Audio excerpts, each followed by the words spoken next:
রাস্তাঘাট অবকাঠামোর উন্নয়নের জন্য আমরা ইনশাল্লাহ চেষ্টা করব। বাংলাদেশে মানুষ এখন দেখেছে, সব দেখা হয়ে গেছে।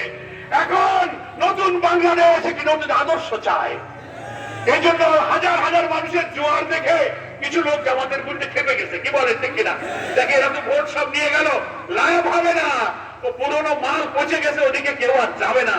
নতুন সেই নতুন বাংলাদেশ নির্মাণ করে জামাত ইসলামীর সাথে থাকুন। সকলকে ধন্যবাদ। আল্লাহ হাফেজ। বাংলাদেশ জিন্দাবাদ, জামাত ইসলামী জিন্দাবাদ। আসসালামু আলাইকুম ওয়া রাহমাতুল্লাহি ওয়া বারাকাতুহু।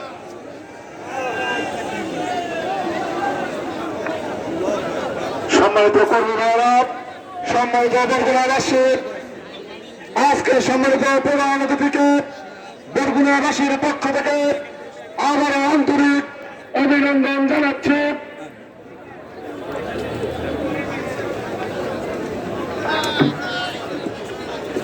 প্রান্তীয় ভাইয়েরা আমার, আপনারা মঞ্চের সামনে ভিড় করেন না।